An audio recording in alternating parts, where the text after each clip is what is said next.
কারো গীবত করে ফেললে তিনটি জিনিস এই গুনাহ থেকে আপনাকে মাপ দিতে পারে। গুরুত্বপূর্ণ একটা বিষয়। এমন অনেক সময় হয় যে আমরা গীবত করি, আর গীবত ব্যক্তির সাথে জড়িত অপরাধ, এটা কিন্তু অনেক সময় মাপ পাওয়া সম্ভব না ওই ব্যক্তি মাফ না করলে। তো সেক্ষেত্রে তিনটা কাজ আপনি করতে পারেন। দেখেন, কিছু জায়গায় গীবত করা আবার জায়েজও রয়েছে, এটা গুরুত্বপূর্ণ একটা বিষয়।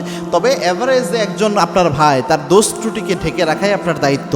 তবে যে ব্যক্তির মাধ্যমে আবার সমাজ ধ্বংস হয়, যে ব্যক্তি জালেম জুলুম করে বেড়ায়, এরকম জিনিস সতর্ক করার জন্য বলা যায়, এটা জায়েজ আছে কিছু ক্ষেত্রে।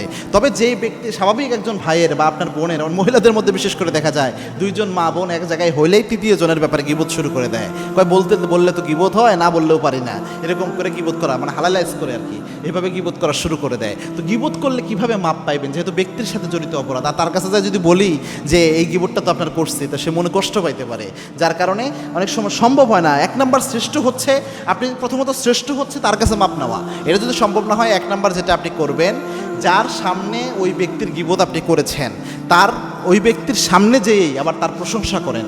প্রশংসা অনেক বেশি প্রশংসা করেন যে আমি তো এমন বলছিলাম, কিন্তু আসলে বিষয়টা এমন না, এই ব্যক্তি তো এমন ভালো মানুষ, এরকম একটা প্রশংসা তার করেন। করে পরে আল্লাহর কাছে মাপ চান, আল্লাহ আমি তো ভুলে তার গীবত করে ফেলছিলাম, কিন্তু আমি বুঝতে পারি নাই, আল্লাহ আমি তার প্রশংসা করে দিয়েছি, আল্লাহ আপনি আমার মাফ করে দিয়েন। ইনশাআল্লাহ আল্লাহ চাইলে মাফ করে দিতে পারে, যেহেতু আপনি তার ভুল ধারণাটা, ভুল ধারণাটা ভাঙ্গাইয়া দিয়ে আবার প্রশংসা করে দিয়েছেন।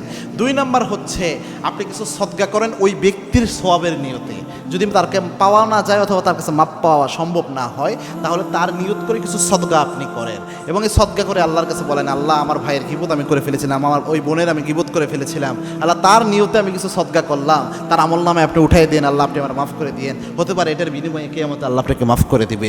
তিন নাম্বার যেটা করবেন সেটা হচ্ছে, আল্লাহর কাছে আপনি কায়েম অনুবাদকে মাপ চাইবেন। আগেরগুলো তো করবেনই, আমল করার পরে আল্লাহর কাছেও মাপ চাইবেন একদম মারাত্মকভাবে, একদম নিজেকে সঁপে দিয়ে, আল্লাহ আমি আর গীবত করব না। যদিও মিস্টেকলি হয়ে যায়, তবুও আপনি আল্লাহর কাছে মাপ চাইবেন যে আল্লাহ আর আমি গীবত করব না। গীবতের তো মাপ থেকে, গীবতের গুনাহ থেকে আল্লাহ আপনি আমার হেফাজত করেন। এবং গীবত এত মারাত্মক, আল্লাহর হাবিব সাল্লাল্লাহু আলাইহি ওয়াসাল্লাম জানিয়েছেন, আল গীবাতু আশাদ্দু মিনাল জিনা, গীবত যারা করে জিনা ব্যভিচার করার চেয়ে গীবতের গুনাহ আরও বেশি মারাত্মক। আল গীবাতু আশাদ্দু মিনাজ জিনা, জেনার চেয়ে মারাত্মক, এরকম একটা বর্ণনা এসেছে। এবং আল্লাহর হাবিব সাল্লাল্লাহু আলাইহি ওয়াসাল্লাম জানিয়েছেন যে যার গীবত করে, ওই যার গীবত করলো তার আমলনামার যত গুনাহ যে গীবত করে তার আমলনামায় আল্লাহ উঠাইয়া দেয়। নাউজুবিল্লাহি মিন যালিক। কত মারাত্মক! আল্লাহ আমাদের এই গুনাহ থেকে হেফাজতে থাকার তৌফিক দান করুন, আল্লাহুম্মা আমিন।